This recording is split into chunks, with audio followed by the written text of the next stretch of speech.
কেউ কি ভয় পায়া ভারতের বিরুদ্ধে বক্তব্য দেওয়া ছেড়ে দিয়েছে? আরে এই দুনিয়ার পকেট আর পেটের ধান্দাবাজ নেতারা স্বার্থের জন্য ক্ষমতায় আসতে চাওয়া নেতারা ভারতের গোলামি করতে পারে। আল্লাহর জন্য জীবন দেয়ানে ওয়ালা, চিন্তা করনে ওয়ালা কেউ ভারতের গোলামি করবে না। ভেবেছিলাম 2024 সালের 5ই আগস্টের পরে আমরা একটা সুন্দর বাংলাদেশ উপহার পাবো, কিন্তু আফসোস এবং পরিতাপের সাথে বলতে হচ্ছে আজকেও আমাদেরকে দেখা লাগে যে হিন্দুত্ববাদী ভারতের কথায় বাংলাদেশে আলেমদেরকে গ্রেফতার করতেছে এই সরকার। কত বড় নির্লজ্জ এই সরকার। যাত্রাবাড়িতে আপনারা জানেন দিনে রাতে কখনো আন্দোলন বন্ধ হয়নি। জুলাইয়ের আন্দোলনে ঢাকার যাত্রাবাড়িতে দিনে রাতে কখনো আন্দোলন বন্ধ হয় নাই। উপর থেকে হেলিকপ্টার দিয়ে গুলি করেও আন্দোলন বন্ধ করতে পারে নাই। কারা ছিল? এ আমাদের মতো মাদ্রাসা ছাত্ররা ছিল, আমরা ছিলাম। আন্দোলন সংগ্রামে এটা সবাই দেখেছে। আমি ওপেন, যখন সবাই নীরব, অনেক আলেমরা পর্যন্ত নীরব, ফেসবুক লাইভে এসে আন্দোলনের পক্ষে শক্ত অবস্থান নিয়ে বলেছিলাম এই আন্দোলনে স্বতঃস্ফূর্তভাবে সকলের নামতে হবে। মাদ্রাসার ছাত্রদেরকে আহ্বান করেছিলাম। এই লাইভ আমার এখনো আছে। বাংলাদেশের এই উপমহাদেশের মুসলমানদের সবচাইতে বড় শত্রু হলো ভারত। ওমা, প্রথম আলো আর ডেইলি স্টারে কে বা কারা হামলা করছে, এখন আলেম ওলামাদেরকে গ্রেফতার করা শুরু করছে। তাইলে কি বোঝা যায়? ওই যে আওয়ামী আমলে শেখ মুজিবের মূর্তি বাংলাও মামলা হইতো না, কাউরে দৈরা নিত না, কিন্তু যেমনেই মোদির বিরুদ্ধে আন্দোলন, সাথে সাথে সকল আলেমদেরকে গ্রেফতার করা। আমাদের বুঝতে বাকি নাই এই সরকারের মধ্যেও গাপ্তি মেরে ভারতীয় দালালরা লুকায় আছে। অনতি বিলম্বে সাংবাদিক ইলিয়াস হোসেনের বাংলা এডিশন চ্যানেলকে আবারও নিবন্ধন ফিরিয়ে দেয়া হোক। আপনারাই তো মুক্ত গণমাধ্যমের কথা বলেন, আপনারাই তো স্বাধীন গণমাধ্যমের বাক স্বাধীনতার কথা বলেন। এখন বাংলা এডিশনের ইলিয়াস হোসেন ভাইয়ের চ্যানেলের নিবন্ধন বাতিল করলেন, তাইলে এটা আবার কেমন বাক স্বাধীনতা? আলেমরা ফেসবুকে প্রথম আলো আর ডেইলি স্টারের বিরুদ্ধে লেখালেখি করেছে, এই জন্য আপনারা তাদেরকে গ্রেফতার করবেন। আমরা কোনো পত্রিকা অফিস পুড়িয়ে ফেলো, জ্বালিয়ে দাও, কিংবা মানুষকে পুরায় মাইরা ফেলো, এগুলো আমরা কাউরে কোনোদিন বলি নাই। কিন্তু আমার একটা প্রশ্ন আছে, শুধুমাত্র প্রথম আলো আর দিল্লি স্টারের দিকেই কেন মানুষ এত ক্ষিপ্ত হইল? এর কারণ হলো এই বাংলাদেশের মানুষদের পক্ষে তারা নিউজ না করে, বাংলাদেশের মুসলমানদের পক্ষে নিউজ না করে, এরা সব সময় দিল্লি আর আমেরিকাকে খুশি করার রাজনীতি বাংলাদেশে করে। কেউ কি ভয় পায়া ভারতের বিরুদ্ধে বক্তব্য দেওয়া ছেড়ে দিয়েছে? আরে এই দুনিয়ার পকেট আর পেটের ধান্দাবাজ নেতারা স্বার্থের জন্য ক্ষমতায় আসতে চাওয়া নেতারা ভারতের গোলামি করতে পারে। আল্লাহর জন্য জীবন দেয়ানে ওয়ালা, চিন্তা করনে ওয়ালা কেউ ভারতের গোলামি করবে না। আমরা মুসলমান আকাড়াদের গোলামি করবো? আমরা কথা কয় না, আমরা মুসলমানের বাচ্চা, আমরা কি আকাড়াদের গোলামি করব? যেগুলো এখনো কই হাঁক লাগবে এটাই বুঝে না, হ্যাঁ, যেগুলো এখনো কই হাগা লাগবে, হাগা বুঝেননি, পায়খানা কই করা লাগবে এটাই এখনো বুঝে না। যেই না মন চায় জঙ্গলে জঙ্গলে, রেল লাইনে যেই না মন চাই না আগে, আর এইগুলোর গোলামি আমরা করব? সীমান্তের কাছাকাছি জেলার মানুষ আপনারা, আপনাদেরকে চৌকান্না হতে হবে, সচেতন হইতে হবে। এক একজনকে উম্মার মর্দে মুজাহিদ হইতে হবে, এমন মুজাহিদ যে প্রয়োজন হইলে আল্লাহ না করুক যদি হিন্দুত্ববাদীরা আমাদের দেশে সশস্ত্র আক্রমণ চালায়, প্রয়োজনে আমাদের সেনাবাহিনী, আমাদের বিভিন্ন বাহিনীর সাথে আমরাও হাতে হাত মিলিয়ে অস্ত্র ধারণ করব। তো হিন্দুত্ববাদীদের গোলামি আমরা করব? আমরা ইমানদার, আমরা হক কথা বলি, সত্য কথা বলি, আমরা বক্তব্য বলে যাব। আমাদের বক্তব্য একেবারে পরিষ্কার, আমাদের বক্তব্য থাকবে একবারে ক্লিয়ার। আল্লাহ পাক বলেছেন শহীদদের মর্যাদা অনেক, আমরা শাহাদাতের তামান্না লালন করি। তোমরা আমাদেরকে মেরে ফেলার ষড়যন্ত্র করো, আর আমরা মরতেই চাই আল্লাহর পথে। তোমরা আমাদেরকে মেরে ফেলার ষড়যন্ত্র, আল্লাহ তো বলছেই আমাকারু আমাকারাল্লাহ আল্লাহু খায়রুল মাকিরিন। এরা চক্রান্ত করে, ষড়যন্ত্র করে, কিন্তু আল্লাহ বলেন ওয়াল্লাহু খায়রুল মাকিরিন, আমি আল্লাহ হইলাম উত্তম পরিকল্পনাকারী। সুবহানাল্লাহ। এবার আল্লাহ ডাক দিবে, বান্দা, জান্নাতের সবুজ পাখি, আমার প্রিয় শহীদ, কি চাও বলো আমার কাছে। সুবহানাল্লাহ। আল্লাহ বলতেছে, আয় হায়, দুনিয়ার কোন মন্ত্রী প্রধানমন্ত্রী যদি কারো ডাক দিয়া কয়, এই বলো তো তুমি কি চাও, ওরে বাবা এই লোক 2 দিন ঘুমাইতে পারতো না। যদি প্রধানমন্ত্রী দেশের রাষ্ট্রের প্রধান কারো ডাক দিয়া কয় যে আপনি আমার কাছে কি চান, যা চান তাই দেব, এ দেখবেন যে খুশিতে কত কত হয়েছে বুকা। আল্লাহ পাক ডাক দিয়া বলতেছে, বান্দা কি চাও? সুবহানাল্লাহ, সুবহানাল্লাহ বলবেন না? বান্দা কি চাও? শহীদ বলবে, মালিক দুনিয়ায় যা কিছু পাই নাই, যা কিছু আশাও করি নাই, তার চাইতে অনেক বেশি আপনি আমাকে দিয়েছেন। সুবহানাল্লাহ। আল্লাহ রাব্বুল আলামিন আবার বলবেন, বান্দা কি চাও? শহীদ বান্দা আবার উত্তর দিবে, আল্লাহ দুনিয়ায় যা চাই নাই, যা পাই নাই, এরকম অনেক কিছু আমাদেরকে দিয়েছেন, কিছুই চাই না। তৃতীয়বার যখন বলা হবে, বান্দা কি চাও? একমাত্র শহীদ জান্নাতে যাওয়ার পরে কেউ দুনিয়াতে আসতে চাইবে না। একমাত্র শহীদ বান্দা বলবে, আল্লাহ আমারে আবার দুনিয়ায় পাঠায় দেন, আবারও আপনার রাস্তায় জিহাদ করি, আপনার পথে শহীদ হই, আবারও দুনিয়া থেকে শহীদ হইয়া জান্নাতে আসি, আমার মাকাম আরো বাইরে যাবে। সুবহানাল্লাহ।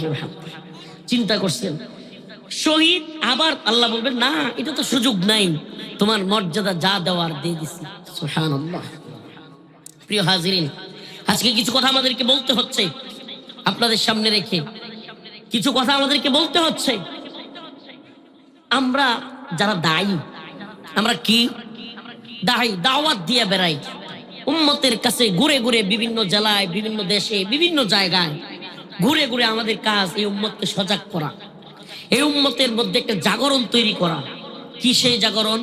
উম্মাহ যেন এই গণতন্ত্র, সমাজতন্ত্র, এই সমস্ত কুফরি তন্ত্র মন্ত্র থেকে বের হয়ে এই উম্মাহ যেন এক শরিয়া, এক খিলাফা এবং কুরআন সুন্নাহ ভিত্তিক এক আদর্শ রাষ্ট্র গঠনের দিকে এগিয়ে আসে। আমাদের দাওয়া আপনাদের কাছে, আমরা বারবার আপনাদের কাছে দাওয়াত প্রচার করি, কিন্তু প্রিয় হাজিরিন, আপনাদের কাছে আমাদের এই হক কথা বলতে গিয়া এই দুনিয়ায় অনেক সময় আমাদের উপর জুলুম নির্যাতন চলে আসে। আসে কি আসে না? বিগত 16 বছর আমাদের উপর একটা সরকার জুলুম করেছে, নির্যাতন করেছে। 2000 মানুষের জীবনের বিনিময়ে, আমাদের কারাগার রিমান্ডের বিনিময়ে, রাজপথে লড়াই করার বিনিময়ে কখনো ভয় পেয়ে চুপসে যায়নি। আল্লাহ মাফ করুক, নিজের ব্যক্তিগত ক্রেডিট বলছি না ভাই, ব্যক্তিগত কোনো কথা বলার জন্য বসি নাই, কিন্তু বাস্তবতাটা আপনাদের সামনে বলতে হচ্ছে। কখনোই কারাগার থেকে এসেও কখনো একবারও, আল্লাহ মাফ করুক, আওয়ামী আমলেও জবান বন্ধ করি নাই, যা বলার বলেছি। অনেক বাধা আসছে, আবারও মাহফিল বন্ধ করে দেওয়া হয়েছে, মাইক কেড়ে নেওয়া হয়েছে, আবারও জেলখানায় নিয়ে যাবে এমন পরিস্থিতি তৈরি হয়েছে। তবু আন্দোলন সংগ্রাম থেকে পিছপা হই নাই। ভেবেছিলাম 2024 সালের 5ই আগস্টের পরে আমরা একটা সুন্দর বাংলাদেশ উপহার পাবো, কিন্তু আফসোস এবং পরিতাপের সাথে বলতে হচ্ছে, আজকেও আমাদেরকে দেখা লাগে যে হিন্দুত্ববাদী ভারতের কথায় বাংলাদেশে আলেমদেরকে গ্রেফতার করতেছে এই সরকার। কত বড় নির্লজ্জ এই সরকার! যাত্রাবাড়িতে আপনারা জানেন দিনে রাতে কখনো আন্দোলন বন্ধ হয়নি। জুলাইয়ের আন্দোলনে ঢাকার যাত্রাবাড়িতে দিনে রাতে কখনো আন্দোলন বন্ধ হয় নাই। উপর থেকে হেলিকপ্টার দিয়ে গুলি করেও আন্দোলন বন্ধ করতে পারে নাই। কারা ছিল? এ আমাদের মতো মাদ্রাসা ছাত্ররা ছিল, আমরা ছিলাম। আন্দোলন সংগ্রাম এটা সবাই দেখেছে। আমি ওপেন, যখন সবাই নীরব, অনেক আলেমরা পর্যন্ত নীরব, ফেসবুক লাইভে এসে আন্দোলনের পক্ষে শক্ত অবস্থান নিয়ে বলেছিলাম, এই আন্দোলনে স্বতঃস্ফূর্তভাবে সকলের নামতে হবে। মাদ্রাসার ছাত্রদেরকে আহ্বান করেছিলাম, এই লাইভ আমার এখনো আছে। রাজপথে নামাজ পড়িয়েছিলাম, সেই দিনগুলো এখনো মনে পড়ে।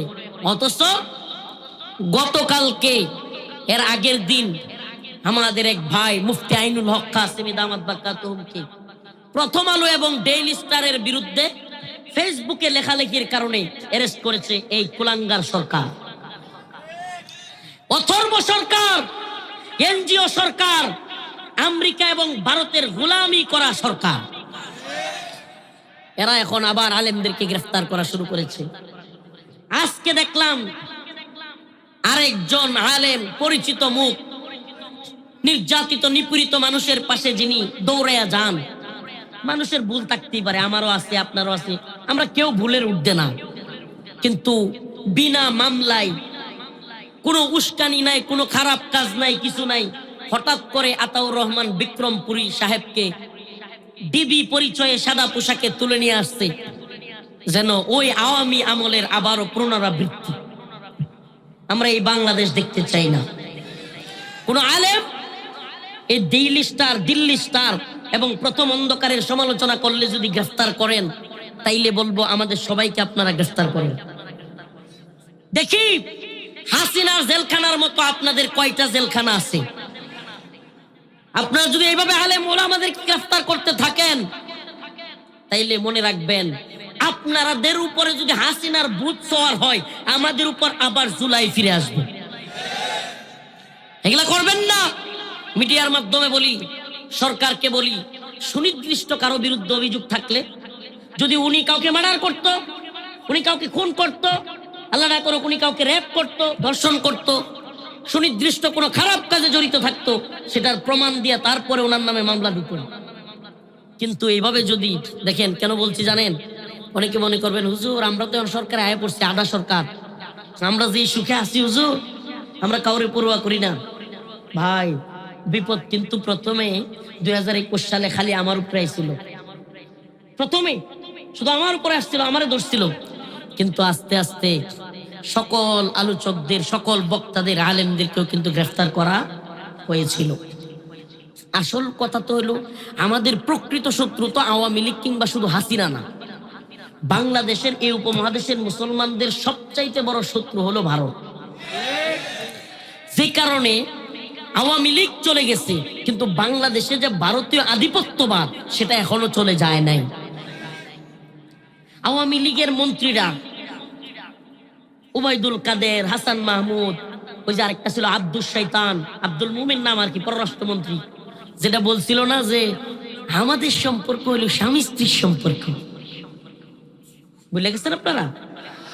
বলছিল না ভারত বাংলাদেশের সম্পর্ক বুঝাইতে গিয়া ওই যে পররাষ্ট্রমন্ত্রী ছিল একটা আব্দুল শৈতান, আমরা আব্দুল মুমিন বলি না, আব্দুস, সে বলছিল না যে আমাদের সম্পর্ক কি স্বামী স্ত্রীর সম্পর্ক। নাউজুবিল্লাহ, নাউজুবিল্লাহ। তাইলে এরা স্বামী কে আর স্ত্রী কে? এক হিন্দু বেটার সাথে কি, জানি না আমি মুসলিম কিনা, যদি মুসলিম হয় তাইলে আপনি স্বামী স্ত্রী সম্পর্ক কেমনে বলছিলেন? এই কথাগুলো বলতাম না, পুরনো কথাগুলো, কিন্তু আমার কেন জানি মনে হচ্ছে ওই ওবাইদুল কাদের, আব্দুল মুমিন, হাসান মাহমুদ, আব্দুর রাজ্জাক, ওই সমস্ত লোকগুলোর কণ্ঠ নতুন করে কারো কণ্ঠে উচ্চারিত হবে। আমরা অপেক্ষা করছি এবং আমরা বাস্তবতা দেখতে পাচ্ছি যে ওই আওয়ামী মন্ত্রীদের স্টাইলে কেউ কেউ কথা বলা শুরু করেছে অলরেডি। গতকালকে, আজকে মিডিয়ার মাধ্যমে দেখলাম এক নেত্রী টকশোর মধ্যে, নীলুপার চৌধুরী নাম, আমার ভাই উসমান হাদি 3-4 দিন হলো মারা গেছেন, শহীদ হয়েছেন, আমার ভাই উসমান হাদিকে সে গিনিপিগ বলতেছে। আপনারা দেখছেন কিনা জানি না। এই নীলুফার চৌধুরী, এই ভারতীয় দালালরা, এই ভারতীয় গোলামরা, এই দুশ্চরিত্রারা আজকে আমার ভাই উসমান হাদিকে নিয়ে বাজে ভাবে কথা বলতেছে। আবার হাসিনার ভাষায় বলতেছে উসমান হাদি ভাইয়ের জানাজা নাকি মেডিকুলাস ডিজাইন। বুঝতেছেন তো? খালি লুক চেঞ্জ হয়েছে, কিন্তু কথা একই, টোন, কথার টোন একই। আসলে বাস্তবতা হলো, বাংলাদেশে মনে কষ্ট নিয়েন না, তাফসীর কোরআন মাহফিলে কোনো রাজনৈতিক কথা বলছি না, কিন্তু বাস্তবতায় উম্মতকে না বুঝায় দিলে বুঝাবে কে? বাস্তবতা আমাদের আপনার সামনে তুলে ধরতে হবে। প্রিয় ভাইরা আমার, বন্ধুগণ আমার, এই যে দিল্লির নেগেটিভ দেখেন, ধানমন্ডি 32 ভাঙা হলো, গণভবন ঘেরাও করা হলো, সংসদ ভবনে সবাই চলে গেল, এত কিছু হইলো, আওয়ামী লীগের কত নেতাদেরকে মারা হইলো, কাউরে গ্রেফতার করতে দেখছেন? ওমা, প্রথম আলো আর ডেইলি স্টারে কে বা কারা হামলা করছে, এখন আলেম ওলামাদেরকে গ্রেফতার করা শুরু করছে। তাইলে কি বোঝা যায়? ওই যে আওয়ামী আমলে শেখ মুজিবের মূর্তি ভাঙলেও মামলা হইতো না, কাউরে ধরে নিত না, কিন্তু যেমনেই মোদির বিরুদ্ধে আন্দোলন, সাথে সাথে সকল আলেমদেরকে গ্রেফতার করা। আমাদের বুঝতে বাকি নাই এই সরকারের মধ্যেও গাপ্পি মেরে ভারতীয় দালালরা লুকায় আছে। আমরা বলবো অনতি বিলম্বে আজকের এই সাতক্ষীরার এই ইসলামিক তাফসীরুল কোরআন মাহফিল থেকে, এই ইউটিউবের মাধ্যমে, ফেসবুকের মাধ্যমে, এই মিডিয়ার মাধ্যমে সরকারকে বলবো অনতি বিলম্বে আলেমদেরকে মুক্তি দেওয়া হোক। অনতি বিলম্বে সাংবাদিক ইলিয়াস হোসেনের বাংলা এডিশন চ্যানেলকে আবারও নিবন্ধন ফিরিয়ে দেওয়া হোক।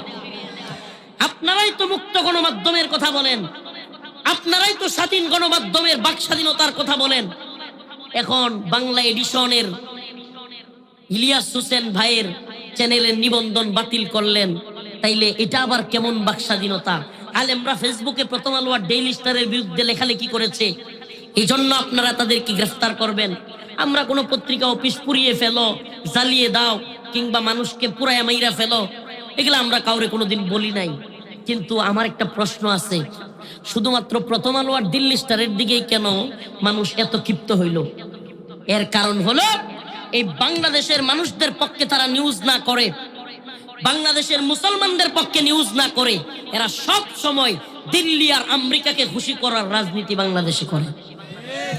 ইসলাম বিরোধী তৎপরতা, এদেশের আলেমদের বিরুদ্ধে তৎপরতা, কাউকে জঙ্গি বানায়, কাউকে রাজাকার বানায়। এই দিল্লি স্টার আর প্রথম আলো মিলে সাধারণ মুসলিম তাওহীদি জনতাকে কাউকে রাজাকারের ট্যাগ দেয়, কাউকে মৌলবাদের ট্যাগ দেয়, কাউকে জঙ্গির ট্যাগ দেয়।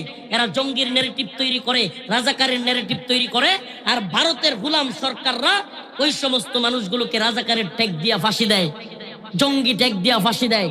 তাইলে বোঝা গেল সরকার দায়ী হওয়ার আগে এই প্রথম আলো আর ডেইলি স্টার প্রথমে দায়ী। কেন? আপনাদেরকে একটা তথ্য দেই। আপনি এলাকায় মনে করেন কাউরে আপনি ঝামেলায় ফেলবেন, বিপদে ফেলবেন, প্রথমেই তার নামে একটা ট্যাগ দিবেন, ট্যাগ। এটাকে বলে নেম কিলিং। কি কিলিং? Name killing. তাকে হত্যা করবার জন্য আপনি বলবেন যে অমুক তো পাগল হয়ে গেছে। কি হয়ে গেছে? পাগল হয়ে গেছে। অমুকের কুকুরটা পাগল হয়ে গেছে। একটা কুকুর আপনার শত্রুর, আপনি চান যে তার কুকুরটা মেরে ফেলতেন, পাগলা কুত্তা বলবেন, পাবলিক পিডায় মেরে ফেলবে, সবাই বলবে পাগলা কুকুর, বিচার হবে। এটাকে বলে নেম কিলিং। বাংলাদেশে এই প্রথম আলো আর ডেইলি স্টার নেম কিলিং করে। আগে ট্যাগ দেয়, কেউ রাজাকার বলে, কাউকে জঙ্গি বলে, কাউকে মৌলবাদী বলে, ট্যাগ দিতেই থাকে, দিতেই থাকে। একদিন, 2 দিন, 3 দিন, 100 দিন যখন একটা মিথ্যাও বলা হয়, তখন সেটা সত্যের মতো শোনা যায়। এই পত্রিকাগুলোর কাজ হলো আলেমদেরকে এইভাবে ট্যাগ দেয়া, কাউকে জঙ্গি, কাউকে রাজাকার, কাউকে উগ্রবাদী, মৌলবাদী। এজন্য আমি বলি জামাত ইসলাম, হেফাজতে ইসলাম, চরমোনাই, খেলাফত মজলিস, খেলাফত আন্দোলন, সকল দলমতকে বলি, মুসলমান, প্রিয় মুসলিম উম্মাহ, দলমত ভেদাভেদ বাদ দিয়ে সবাই এক হন। আমরা সবাই মুসলমান, আমরা ভাই ভাই, হাতে হাত রাখো। দিল্লির গোলামি থেকে হাসিনা চলে গেছে, এখনো বাংলাদেশ মুক্ত হয় নাই। যদি আমরা এক হইতে না পারি, সমস্ত দল মতের উঠতে উঠতে না পারি, বাংলাদেশকে দিল্লির গোলামি থেকে মুক্ত করা সম্ভব হবে না। আমাদেরকে হাতে হাত রাখতে হবে, আমাদেরকে দিল্লিকে চ্যালেঞ্জ জানাইতে হবে। আমরা যুদ্ধ চাই না, আমরা যুদ্ধ চাই না। আবারও বলছি, আমরা শান্তি চাই, আমরা শান্তিকামী। কিন্তু কেউ যদি আমাদের উপর যুদ্ধ চাপায়া দেয়, আমরা পরোয়াও করি না। যুদ্ধ চাপায়া দিলে কি করি না? কথা বলেন না, পরোয়া করি। প্রিয় হাজিরিন, প্রিয় উম্মাহ, আমাদের বক্তব্য ক্লিয়ার। আমাদেরকে প্রকৃত মুসলমান হইতে হবে। কেমন মুসলমান? এই নামদারি মুসলমান হইলে হবে না। ওই যে মনে করেন ভ্যারাইটি স্টোর একটা দোকান দিছে এক লোক, ভ্যারাইটি স্টোর নাম দিছে, যায় লোকে কইছে যে ভাই আমারে আলু দেন। ভ্যারাইটি স্টোর বুঝছেন তো, যেই দোকানে সব রকমের পণ্য পাওয়া যায়, এইসব দোকানের নাম কি দেয়? Variety store. বলছে যে ভাই আমার চাল দরকার, কয় চাল নাই, কয় ডাল, কয় নাই, তেল, কয় নাই, আলু, কয় নাই, পেঁয়াজ, কয় নাই। কয় ভাই আপনার দোকানের নাম দিয়েছেন ভ্যারাইটি স্টোর, কিন্তু কোনো কিছুই নাই। আর বলিয়েন না, আর বলিয়েন না, আমি জুয়া খেইলা দোকানে সব কিছু শেষ করে দিছি। এখন দোকানের নাম আছে ভ্যারাইটি স্টোর, কিন্তু কামে কিছুই নাই। তা আমাদের মুসলমানদের অবস্থা যদি এমন হয় যে ভ্যারাইটিস মুসলমান, উপর দিয়া টুপি, পাগড়ি, জুব্বা থাকবে, মাঝে মাঝে নামাজও পড়ি, কুরবানি আইলে কুরবানিও দেই, কিন্তু অন্তর থেকে যদি আমরা মুসলমান হইতে না পারি, প্রকৃত পক্ষে যদি মুসলমান হইতে না পারি, তাইলে আমাদেরকে পস্তাইতে হবে। আল্লাহ রাসূল একটা হাদিসের মধ্যে বলেছেন, অনেক আগে এই আলোচনাটা করতাম, আবারও বলি। আল্লাহ রাসূল সাল্লাল্লাহু আলাইহি ওয়াসাল্লাম বলেছেন, ইউশিকু আইয়াতি আলান নাসি জামান লা ইয়াবকা মিনাল ইসলাম ইল্লা ইসমুহু ওয়া লা ইয়াবকা মিনাল কুরআন ইল্লা রাসমুহু মাসাজিদুহুম আমিরাতুন ওয়া হিয়া খারাবুম মিনাল হুদা। আল্লাহ রাসূল বলেন যে এমন একটা জামানা আসতেছে, অচিরে এমন একটা জামানা আসতেছে, যে জামানায় লা ইয়াবকা মিনাল ইসলাম ইল্লা ইসমুহু, ইসলাম থাকবে শুধুমাত্র নাম মাত্র। কি মাত্র? নাম মাত্র। নাম ইসলামউদ্দিন, নামাজ পড়ে না, আছে না নাই? নাম কি? ইসলামউদ্দিন, নামাজ পড়ে না। নাম ইমান আলী, ইমানের খবর নাই। তো এরকম নামদারি মুসলমান হইলে চলবে না, কাজে মুসলমান হইতে হবে। আফাতুমিনুনা বিবাদিল কিতাব ওয়া তাকফুরুনা বিবাদ, কিছু অংশের উপর বিশ্বাস করলাম, কিছু অংশ ছাইড়া দিলাম, এরকম মুসলমান হইলে চলবে না। আল্লাহর উপর পূর্ণ আস্থা বিশ্বাস রাখতে হবে। আল্লাহর উপর এমন আস্থা বিশ্বাস রাখতে হবে যে নামাজ আল্লাহর জন্য, রোজা আল্লাহর জন্য, যাকাত আল্লাহর জন্য, কুরবানি আল্লাহর জন্য। ইন্না সলাতি ওয়া নুসুকি ওয়া মাহইয়ায়া ওয়া মামাতি লিল্লাহি রাব্বিল আলামিন, আমার সব কিছু একমাত্র কার জন্য? এই ঈমান অন্তরের ভিতরে রাখতে হবে। কিন্তু আল্লাহ রাসূল বলেছেন শেষ জামানায় এটা হবে না, শেষ জামানায় এটা হবে না। শেষ জামানায় এমন অবস্থা হবে যে মুসলমানদের মধ্যে, ঈমানদারদের মধ্যেও এমন অবস্থা হবে যে অর্ধেক বিশ্বাসী হয়ে যাবে। নাউজুবিল্লাহ। আমি আপনাদেরকে একটা প্রশ্ন করি, আখেরি জামানা, এই উঠাউটি করতেছেন কেন? এদের কি আপনাদের কি সমস্যা? আরো 10 মিনিট চলবে, বসেন, আরো কিছুক্ষণ কথা বলি, আমার আলোচনাটা শেষ দিকে টানি। প্রিয় ভাইরা আমার, বলতেছিলাম যে আমাদের মধ্যে ঈমানদার, প্রকৃত ঈমানদার যদি হইতে পারতাম। এই যে আমার ভাই মাইক নিয়ে বলতেছিল যে সাতক্ষীরা এটা হলো ইসলামী আন্দোলনের এলাকা।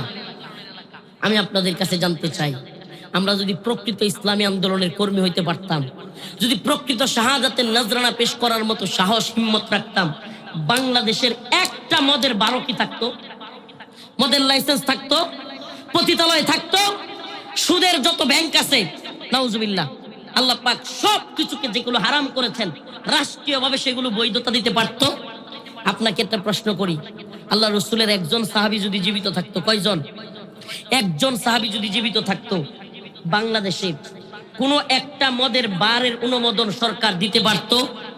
প্রিয় ভাইরা আমার, বন্ধুগণ আমার, আমাদের মেসেজ ক্লিয়ার আপনাদের কাছে যে আমরা শুধু নামাজ, রোজা, হজ, যাকাত, কুরবানির ক্ষেত্রে আল্লাহরে মানবো, আর বিধানের ক্ষেত্রে, আইনের ক্ষেত্রে আল্লাহর বিধান মানবো না, আল্লাহর আইন মানবো না, সেটা হতে পারে? সেটা হতে পারে না। আল্লাহর বিধান মানতে হবে। আসমানের মালিক যেমন আল্লাহ, জমিনের মালিক যেমন আল্লাহ, কুরবানি যেমন আল্লাহর জন্য, আমার হায়াত, আমার মৃত্যু যেমন আল্লাহর জন্য, বিধান দাতা মাবুদ একমাত্র আল্লাহ। ইনিল হুকমু ইল্লা লিল্লাহ, আমারা আল্লাহ তা'বুদু ইল্লা ইয়া, হুকুম দানের একমাত্র মালিক কে? তাইলে আমরা কি আল্লাহর বিধান মানবো না হাসিনার বিধান মানবো? আল্লাহর বিধান মানবো না ডক্টর মোহাম্মদ ইউনূসের বিধান মানবো? আবারও বলছি, কেন? দেখেন, আল্লাহ পাক বিধান দিয়েছেন, আহাল্লাল্লাহুল বাই'a ওয়া হাররামার রিবা, ক্রয় বিক্রয় তোমাদের জন্য হালাল, সুদ হারাম। আল্লাহ বিধান দিয়েছেন, আয-যানিয়াতু ওয়াজ-যানি ফাজলিদু কুল্লা ওয়াহিদিন মিনহুমা মিআতা জালদা, ব্যভিচারী পুরুষ এবং মহিলা যদি অবিবাহিত হয় তাদেরকে 100 বেত্রাঘাত করা হবে। আল্লাহ বলতেছেন, ইন্নামাল খামরু ওয়াল মাইসির ওয়াল আনসাবু রিজসুম মিন আমালিশ শাইতান, মদ, জুয়া এগুলো শয়তানের কাজ, মুসলমানদের জন্য হারাম। আমি বলতে চাই ভাই, মদের লাইসেন্স, পতিতালয়ের লাইসেন্স, সুদের লাইসেন্স বাংলাদেশে আছে না নাই? বলেন আছে না নাই? তাইলে এই যে আল্লাহর বিধানগুলোকে একে একে পরিবর্তন করা হলো, আগামীকালকে যদি সাতক্ষীরার ডিসি সাহেব কিংবা এসপি সাহেব বিধান দেয় যে আগামীকালকে তাইকা ফজরের নামাজ 6টায় না হইয়া 10টায় হবে সকালে, মানবেন কেউ? এই কথা বলে না, মানবেন? কেন মানবেন না বলেন? কেন মানেন না? ফজরের নামাজ তো 6টায় পড়ে মানুষ। ডিসি সাহেব চিন্তা করলো যে 10টায় দিয়ে দেই। সরকারের থেকে আদেশ আসলো যে মানুষ এত বুড়ে শীতের মধ্যে কষ্ট হয়, 10টায় পড়াই। কেউ পড়বেন? রাজি হবেন? কেন হবেন না? টাইমটা তো চেঞ্জ করছে, পুরা নামাজকে তো বাতিল করে নাই। প্রিয় হাজিরিন, আবারও বলছি, রোজার মাস, আমরা কোন মাসে রোজা রাখি? আরবি রমাদান। এবার যদি সরকারে কয় যে ঠিক আছে রমাদানটা একটু গরমের মধ্যে পড়ে যায়, মানুষের একটু কষ্ট হয়, তাইলে এটাকে 1 মাস আগে আইনা রজব মাসে, শাবান মাসে, রমজান মাস না কইরা একটু 1 মাস আগে নিয়ে আসি। কেউ মানবেন? কেন মানবেন না? টাইমটা পরিবর্তন করছে, রোজাকে তো বাতিল করে নাই। টাইমটা পরিবর্তন করছে, নামাজকে তো বাতিল করে নাই। মানব না একটাই কারণ, সেটা হলো আল্লাহ তাআলা যখন পড়তে বলেছেন তখন পড়াই হলো ইবাদত। কথা বলেন, আল্লাহ যখন পড়তে বলছে তখন পড়া কি? আল্লাহ যখন পড়তে নিষেধ করছে তখন না পড়াই ইবাদত। সুবহানাল্লাহ। নফল রোজা রাখা সওয়াবের কাজ না গুনাহের কাজ? একটু কথা বললেন না ভাই, কোথায় গেছেন নাকি? নফল রোজা রাখা সওয়াবের কাজ না গুনাহের কাজ? যদি কোনো ব্যক্তি ঈদের দিন রোজা রাখে, সওয়াব হবে না গুনাহ হবে? কেন? নফল রোজা রাখলে তো সওয়াব, তাহলে ঈদের দিন রাখলে গুনাহ হবে। কারণ আল্লাহর হুকুম নাই ঈদের দিন রোজা রাখা। নামাজ পড়া, নফল নামাজ, সওয়াব না গুনাহ? যদি কোনো ব্যক্তি সূর্য উদয়ের সময় পড়ে, সূর্য অস্ত যাওয়ার সময় পড়ে, বোঝা গেল ভাই নামাজ পড়া, রোজা রাখাই প্রকৃতপক্ষে কবুলযোগ্য ইবাদত না। আল্লাহ পাকের হুকুম মানাই হলো সবচাইতে বড়। তাইলে এটা কি শুধু নামাজ রোজার ক্ষেত্রেই, নাকি মদের ক্ষেত্রে, সুদের ক্ষেত্রে, পতিতালয়ের ক্ষেত্রে, সবকিছুর ক্ষেত্রে আল্লাহর বিধান মানতে হবে কি হবে না? প্রিয় ভাইরা আমার, এজন্য বলছি, যতদিন আল্লাহর জমিনে আল্লাহর শাসন না আসবে ততদিন শান্তি, মুক্তি, কামিয়াবি আসবে। আজকের আলোচনা বিষয় ছিল এটাই, যে আমরা যদি শাহাদাতের নজরানা পেশ না করতে পারি, 1-2 জন না, অসংখ্য মানুষ যদি এই দিনের জন্য জীবন দিতে তৈরি না হই, বাংলাদেশ আবারও সেকুলার কান্ট্রির দিকে যাবে, মুরতাদ কান্ট্রির দিকে যাবে। এই দেশ কখনোই কোরআনের শাসনে প্রতিষ্ঠিত হবে না। আল্লাহ পাক আমাদের সবাইকে শাহাদাতের মধ্য দিয়ে হলেও বাংলার জমিনে কোরআনী শাসন প্রতিষ্ঠা করবার তৌফিক দান করুন। আর জোরে বলেন আমিন। ওয়া আখিরু দাওয়ানা আলহামদুলিল্লাহি রাব্বিল আলামিন। আসসালামু আলাইকুম ওয়া রাহমাতুল্লাহি ওয়া বারাকাতুহু।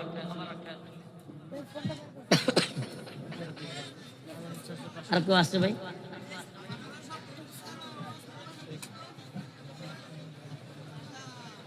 দোয়া করে দিব।